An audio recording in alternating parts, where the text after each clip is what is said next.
What's going on, Bengals fans? Chris Daughtery here with another edition of Bengals Breakdown. And coming up on today's show, Adam Schefter dropped a list of players who could possibly be on the move before the NFL trade deadline coming up on November 4th. There's one Bengals player that's on this list that I don't think anybody's going to be too surprised about. But then there's also some other players that I thought, we should also discuss here on today's show that maybe the Bengals could go out there and trade for. I want to hear from you guys, though. Do the Bengals make any more trades before the trade deadline? Let me know what you guys think. Type Y for yes or N for no down in the comments section of today's video. Now, the Bengals obviously already made one trade here for Joe Flacco. They do that 5th, 6th round pick swap for him. The name that Adam Schefter, though, put on this list was Trey Hendrickson. And, I've been seeing this a lot. I know you guys have been seeing it a lot. Everybody right now is pushing for a Trey Hendrickson trade right now, whether it's Adam Schefter. I saw PFF put out a list with Trey Hendrickson on it as well. I saw Kay Adams on Twitter the other day talking about, maybe the Eagles should end up trading for Trey Hendrickson. I still think it's a matter of time. I still think we have a couple weeks before, if this happens, it would end up going down. But there is one big, I think, issue right now with a possibility of a Trey Hendrickson trade. And I think that's the fact that if you trade Trey Hendrickson, you are not going to get the max return from that trade. We've already been down this road before, and nobody was willing to give you a first-round pick for Trey Hendrickson. He would either be a rental for a new team, or the team would also have to give him a new contract. So that's also an issue, in regards to getting some of that max value that you think you could get for him. If you did trade him, you have to get as many top 100 draft picks as you possibly could. Right now, the Bengals have their 1st, 2nd, 3rd, 4th. Don't have that 5th round pick. You ended up giving that up with that Joe Flacco trade. So now you have 2 6th round picks, and then you also have that 7th round pick as well. So, right now, you just want to continue to stock up on those, top 100 picks. And, if you could turn Trey Hendrickson into a 2nd rounder and maybe a, conditional pick, whether that's, a 3rd or a 4th or something like that, maybe, I think that might possibly be worth it. But at the same time, I don't think you would actually see a Trey Hendrickson trade unless the Bengals ended up dropping their next 2 teams. This team right now, this Bengals team, has a lot of problems. And you need to be able to fix those problems in the NFL draft. And, the Bengals just historically, under Zach Taylor, under Duke Tobin, they haven't really hit on those top 100 picks right now. So, you have the Steelers coming up this week on Thursday. You have the Jets, after that. So, if you end up dropping both of those 2 games, I would assume that the Bengals punt on the season. They start trading some pieces, and Trey Hendrickson would be the number 1 piece that I think they would end up trading. But let me know what you guys think down at the pinned comment of today's video. What is the % chance that the Bengals end up trading Trey Hendrickson? Let me know what you guys think down at the pinned comment of today's video, 1 to 100. All right, look, Trey Hendrickson is still playing at a very high level right now. He's got 4 sacks on the season. He's already got 8 quarterback hurries as well. You see the numbers the past couple of years have been absolutely incredible for Trey Hendrickson. And I do think the Bengals have already kind of been planning on this, possibility, this outcome that they could end up trading Trey Hendrickson because you drafted Shemar Stewart in last year's NFL draft. I think he is probably your Trey Hendrickson replacement. And if you are going to trade Trey, that just means that Shemar Stewart is that guy that has to be able to step up. And, he hasn't played since week 2 with that ankle injury. And he was, before that, he was kind of showing some flashes. He was showing signs that, hey, this guy could be a very, very good player. He even got the start in that Jaguars game in the 2nd game of the season. But as of right now, he has been a full go on Monday and Tuesday during practice. So I would assume that means that there is a pretty decent shot that you get him back for this week's game, which that would help out this Bengals defense tremendously going up against the Steelers this week. And, if not, then you have Joseph Osai and Myles Murphy. You guys know what it is. I gave Joseph Osai some, crap at the beginning of the season, I take it all back. He's been playing pretty well when Trey Hendrickson hasn't been out there. Same with, Shamar Stewart. Myles Murphy has had some flashes as well. But, if you trade Trey Hendrickson, to me, that means you're punting on the season. And then you got Joseph Ossai and Myles Murphy there, along with Shamar Stewart. So, there's the question again, going forward to next year, do you go and draft another edge rusher to,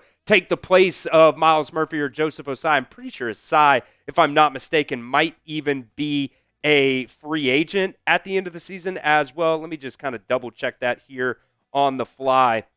But still, it remains, do you go out there and draft another edge rusher? Because, you would be losing Joseph Ossai in 26 if you don't end up re-signing him. So that's another thing that you have to keep in mind as well.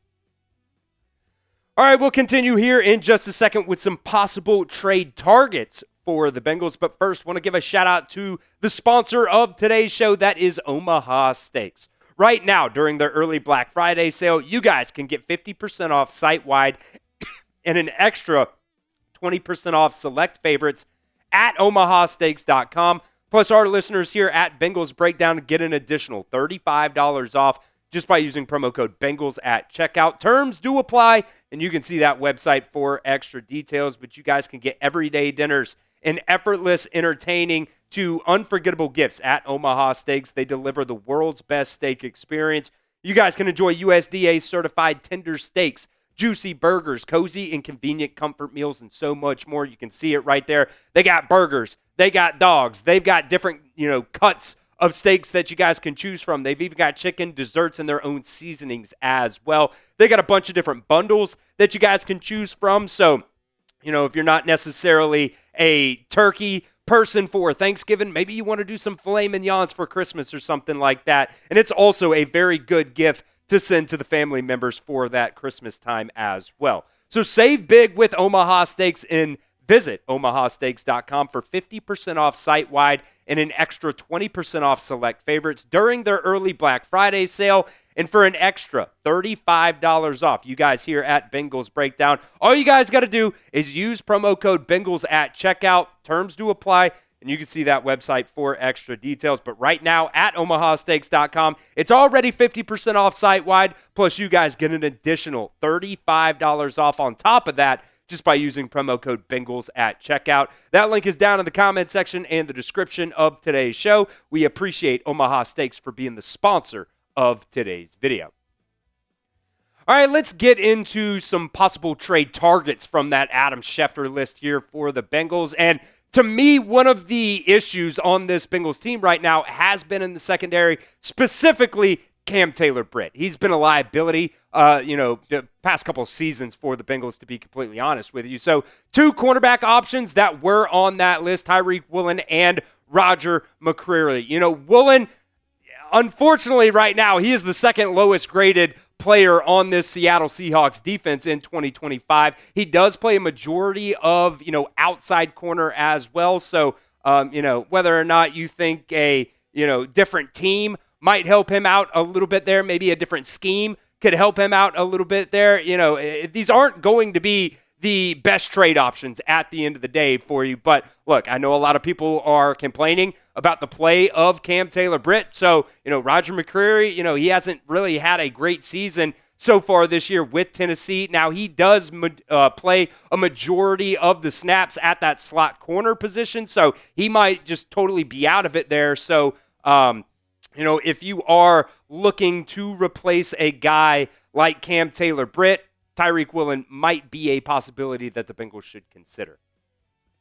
So name a player that you want to trade for. Let me know what you guys think. Drop a player name down in the comment section of today's video. You could make it, realistic, or it could be a wild name. It's, totally okay. You guys can have fun with it. But let me know a player that you guys want to trade for down in the comments.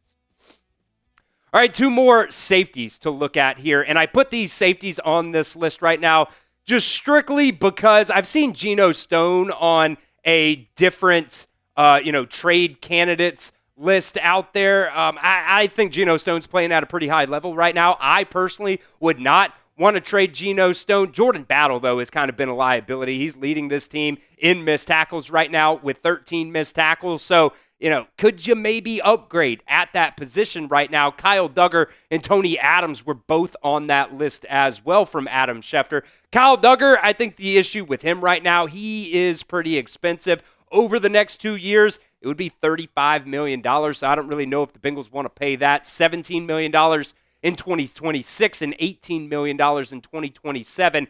The Patriots actually tried to trade him back during roster cutdown time, but the contract was kind of an issue for some of those teams out there. He was great a couple of years ago, but then, he had some injuries and just really hasn't been the same. PFF actually had him as the third worst safety in 2024. So, you could see a little bit of a, fall off, a bit of a fall off there for Kyle Duggar. And then Tony Adams, look, at the end of the day, do you think he is an upgrade over what you have right now in Jordan Battle? I don't necessarily know. Jordan Battle is also still on his rookie contract, but, it's up to you guys. Well, I guess it's not up to you guys. Maybe it is if you would be okay with it or not, but, maybe, I'll continue to say maybe a change of scenery could help somebody like him out. All right, a couple more running back trade targets here. The Bengals have struggled so far this year consistently being able to run the football, and I'm not necessarily saying go out there and, trade Trace Brown or anything like that away, but maybe you could help yourself a little bit at that running back position. Breece Hall is out there. He's still on his rookie deal, so he would be pretty cheap, but he would be a rental if you wanted to go that route. He would be a free agent in 2026. Alvin Kamara is kind of on the block right now. Contract-wise, though, it's probably a no. The Bengals aren't going to go out there and necessarily trade for somebody as expensive as Alvin Kamara, but we know he is a very, very good dynamic playmaker for the Saints. Not necessarily, as good this year as he has been in years past, but, contract-wise, either way, I don't think the Bengals would want to pay what Alvin Kamara is owed. Jalen Wright right now for the Dolphins hasn't recorded a stat this season in 2025, so you could definitely get him cheap if you wanted to go that route. Probably the same thing there with Devin Singletary. He's a little bit more expensive, $6.5 million for him, next year, so he still does have one more extra year on his contract, but, I think if there is a guy that the Bengals could possibly go for from this list, it would probably be, Breece Hall. That is if the Bengals want to go after another running back. I think a lot of these running back issues mainly fall, on the offensive line and the fact that they just can't consistently, make any holes for these Bengals running backs right now. But, there was a couple of options that were on that list from Adam Schefter that I just wanted to throw out there. So if the Bengals end up making another trade, we will have you covered. Doesn't matter if I'm right here at the office or I've already gone home for the evening. If they make a trade, we've got a video for you guys. So do not miss out. Hit that sub button for free right here at Bengals Breakdown. And the offensive line has also been an issue. And look, this is one that might get some people's blood boiling, especially some Giants fans out there, about Evan Neal. Look. Right now, Orlando Brown Jr. just is struggling. He's having a very, very tough season so far. Evan Neal is a former first-round pick. He was number 7 overall back in 2022, but he hasn't played so far this season. That is because he just, frankly, hasn't been very good at all with the Giants. Coming out of Alabama in 2022, I think he was a 3-year starter for the Crimson Tide and didn't give up a sack in his entire career in college. But then he gets to the Giants and he's absolutely awful. I don't really know if that is a Evan Neal issue or if that's a Giants issue. Either way, he hasn't been very good for him. Like I said before, though, maybe a different team, maybe a change of scenery could help out Evan Neal. Like I said, man, Orlando Brown's not playing very good, but Evan Neal hasn't really played very good either. But I will say, you could probably get a former number 7 overall pick for very, very cheap. Question is, do you think he's got it in him or not?